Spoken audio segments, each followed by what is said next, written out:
Bismillahirrahmanirrahim. Assalamualaikum warahmatullahi wabarakatuh.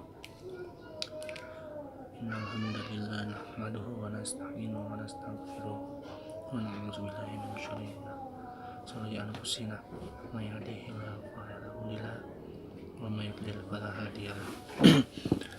Asyhadu an la ilaha illallah wahdahu la syarika lah wa asyhadu anna Muhammadan abduhu wa rasuluhu la nabiyya ba'dahu. Bapak Ibu jemaah Masjid Al-Ikhlas yang dimuliakan Allah, pertama marilah kita panjatkan puji dan syukur kehadirat Allah Subhanahu wa Ta'ala, yang mana pada malam hari ini kita masih diberikan kekuatan untuk hadir di dalam masjid ini guna menjalankan rutinitas ibadah kita. Sholawat dan salam hendaknya kita aturkan pada junjungan kita Muhammad SAW, serta keluarganya, sahabatnya, dan insyaallah kita yang berada di sini adalah pengikut sunnahnya hingga akhir hayat masing-masing. Saya ini dalam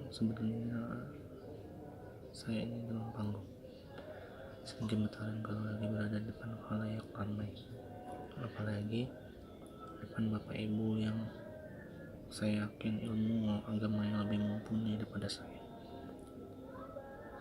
Makanya tadi ketika guru saya sekaligus atasan saya Pak Siswanto meminta saya untuk menggantikan beliau jadwal kultum beliau pada malam hari ini, saya agak berat, tapi tidak apa-apa. Semoga meski dalam keadaan yang serba gugup ini, apa yang nanti saya sampaikan bisa bermanfaat bagi kita semua. Amin ya rabbal alamin. Karena Rasulullah SAW bersabda, "Balaghu anna walau ayat."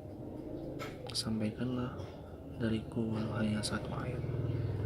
Dan Allah Subhanahu wa Ta'ala berfirman, "Wa tawassaw bil haqq wa tawassaw bis sabr." Hendaklah kalian saling menasihati dalam kebenaran dan saling menasihati dalam kesabaran. Bapak Ibu jemaah Masjid Al-Ikhlas rahimakumullah, saya ingin menyampaikan sebuah kisah, yaitu kisah antara Imam Ahmad dan seorang penjual roti. Pada suatu ketika di akhir masa hidup Imam Ahmad bin Hanbal, atau yang lebih dikenal dengan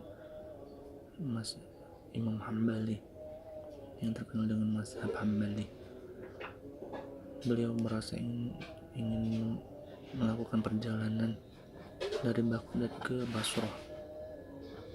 Pada waktu itu beliau sampai di sebuah masjid di Basrah dan merasa tenang dan ingin beristirahat di dalam masjid itu. Ketika beliau memutuskan untuk beristirahat di dalam masjid itu, seorang marbot menghampiri beliau dan mengatakan tidak boleh istirahat dalam masjid. Lalu marbot itu mengusir beliau, karena marbot itu tidak tahu bahwa yang diusir itu adalah seorang imam yang terkenal hafal ribuan hadis. Tapi Imam Ahmad pada waktu itu tidak memperkenalkan dirinya. Dia hanya mengatakan bahwa beliau adalah seorang musafir. Lalu Imam Ahmad akhirnya diusir, pintu masih dikunci dan dia nekat tidur di luar teras. Begitu Imam Ahmad yang tidur di luar teras, diusirnya lagi oleh marbot tadi. Diusirnya lagi, tidak boleh baik di dalam ataupun di teras masjid. Sampai didorong-dorong Imam Ahmad, didorong ke jalanan. Dan pada waktu itu ada seorang penjual roti yang kebetulan rumahnya